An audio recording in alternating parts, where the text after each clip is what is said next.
अभिनव ने फोन रखा और पलटा तो पाया कि चाहत उसके पीछे खड़ी थी। चले? हाँ, नहीं, तुम एक मिनट यही रुको, मुझे थोड़ा काम है, मैं वो निपटा कर आता हूं, अभिनव ने कहा। और इससे पहले कि चाहत कुछ कहती, अभिनव वहां से निकल गया। चाहत उसे जाते हुए देख रही थी। वो अच्छी तरह से जानती थी कि ये अकरम का ऑफिस है, लेकिन अभिनव वहां क्या करने जा रहा था और उसे किसने फोन कर ऊपर बुलाया था। चाहत को अभिनव पर शक हो रहा था। अब आगे क्या होने वाला था? उधर जब चाहत को अभिनव के ऊपर शक हो रहा था, तब इधर अभिनव भी अकरम के कैबिन में पहुंच चुका था। जैसे ही अभिनव अंदर आया तो अकरम ने उसकी तरफ अपना कार्ड बढ़ाया और बोला, ये लो, मजे से लंच करना। थैंक यू, अभिनव ने मुस्कुराते हुए कहा और अकरम के कैबिन से बाहर निकल गया। वो नीचे आया और उसकी आंखें चाहत को ढूंढने लगी। उसने देखा कि चाहत होटल के बाहर शेड में खड़ी थी। अभिनव उसके पास पहुंचा तो चाहत उसे ऊपर से नीचे तक देखने लगी। अभिनव ने उससे कहा, चले? दोनों होटल के अंदर दाखिल हो गए और एक टेबल पर जाकर बैठ गए। अभिनव जानबूझकर चाहत से नजर नहीं मिला रहा था, वहीं चाहत उसे लगातार देखती जा रही थी। क्या हुआ, सब ठीक है? हाँ। अच्छा, वैसे तुम इस ऑफिस में काम करते हो क्या? मुझे लगता है कि हमें कुछ ऑर्डर कर देना चाहिए, मुझे तो बहुत भूख लग रही है, अभिनव ने चाहत के सवाल को टालते हुए कहा। चाहत ने उसे देखा और एक पल के बाद बोली, तुम मुझसे कुछ छुपाने की कोशिश कर रहे हो क्या? क्या? मैं तुमसे क्यों कुछ छुपाने लगा? चाहत इस बात का जवाब देने वाली थी। बात उसकी जुबान पर आ ही गई थी कि इतने में वेटर उन दोनों की बातों के बीच खलल डालने के लिए आ गया। अभिनव और चाहत ने वेटर को ऑर्डर दिया और वेटर वहां से निकल गया, लेकिन चाहत अपना सवाल भूली नहीं थी। उसने बात को घुमाते हुए पूछा, तो तुम क्या करते हो? मैं AK प्राइवेट लिमिटेड में एक छोटी सी नौकरी करता हूं। अच्छा, ये तो अकरम जी की कंपनी है ना? अभिनव ने जवाब में हाँ में सिर हिला दिया। इससे पहले कि चाहत आगे कोई सवाल करती, इतने में एक लड़का चाहत के बगल में आकर खड़ा हुआ और बोला, हेलो गॉर्जियस। चाहत ने पलटकर देखा तो पाया कि एक सुंदर सा लड़का फॉर्मल्स पहनकर उसके पास खड़ा था।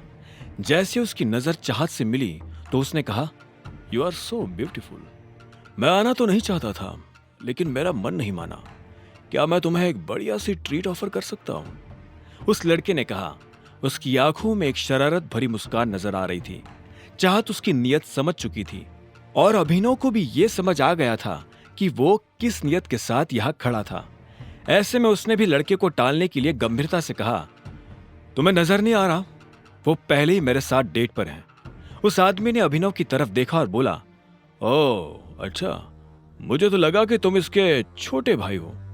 पर चलो, अब जब तुमने बता ही दिया है कि तुम इसके साथ डेट पर आए हो, तो मैं तुम्हें बहुत प्यार से कह रहा हूं, निकल लो।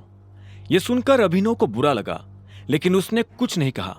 तुम इतनी सुंदर हो, तुम्हें देखकर लगता है कि तुम किसी वेल टू डू फैमिली से आती हो। डोंट माइंड, लेकिन तुम्हें इस तरह के लड़कों के साथ डेट पर नहीं आना चाहिए।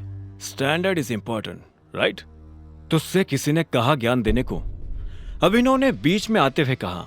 उस लड़के ने अभिनव को घूरते हुए देखा और फिर से चाहत की तरफ देखकर बोला, तुम प्लीज मेरे साथ आओ, ट्रस्ट मी, मैं तुम्हें कोई प्रॉब्लम नहीं होने दूंगा। तो इतने में अभिनव अपनी जगह पर खड़ा हुआ और उसने उस लड़के का कॉलर पकड़ लिया। अरे अरे, ये क्या हो रहा है? अरे ये क्या कर रहे हो? छोड़ो उसे। हर कोई अभिनव की इस हरकत को देखकर हैरान हो गया। अभिनव को भी एहसास हुआ कि उसने लड़के को कुछ ज्यादा ही पीट दिया था।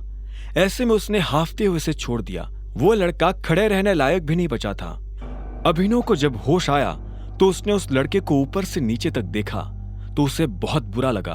वो ऐसा कुछ करना नहीं चाहता था, लेकिन अगर वो ये नहीं करता तो वो लड़का चाहत को परेशान करता रहता। अभिनव पलटा और चाहत को देखने लगा। चाहत दूर खड़ी होकर मुस्कुरा रही थी। उसकी मुस्कान में अभिनव को एक तरह की शांति नजर आ रही थी। अब उसे डर नहीं लग रहा था। तभी अभिनव के कंधे पर पीछे से एक हाथ आया और उसने अभिनव के कंधे को कसकर पकड़ लिया। अभिनव ने पलटकर देखा तो पाया कि वही लड़का उसे मारने के लिए खड़ा था, पर इससे पहले कि वो अभिनव पर हाथ उठाता, अभिनव ने उसे कोहनी से झटका दिया और वो नीचे गिर गया। हर कोई अभिनव के फोटो खींच रहे थे, उसकी वीडियो बना रहे थे। अभिनव को ये देख अच्छा नहीं लग रहा था, उसे ये सब अजीब लग रहा था। वो यहाँ से निकल जाना चाहता था, पर इससे पहले कि वो निकल पाता, इतने में पीछे से आवाज आई। क्या हो रहा है यहाँ? ये कोई मछली बाजार नहीं है, एक रेप्यूटेड होटल है। ये आवाज और किसी की नहीं बल्कि होटल के मैनेजर की थी। तुम्हारी हिम्मत कैसे हुई हमारे वीआईपी कस्टमर के ऊपर हाथ उठाने की? क्योंकि इस आदमी ने हम लोगों को परेशान किया। मैं इसे मुंह नहीं लगाना चाहता था, फिर भी ये मेरे बारे में भला बुरा कह रहा था और इसने मेरे पिता के बारे में भी उल्टा सीधा कहा था। बस इतनी सी बात पे तुमने इनके साथ इतना कुछ कर दिया? अभी के अभी माफी मांगो इनसे। आगे की कहानी जानने के लिए देखें अगला एपिसोड सिर्फ पॉकेट एफएम के यूट्यूब चैनल पर, और द रिटर्न ऑफ टाइगर के सारे एपिसोड्स को सुनने के लिए डिस्क्रिप्शन में दी लिंक से डाउनलोड करें पॉकेट एफएम ऐप।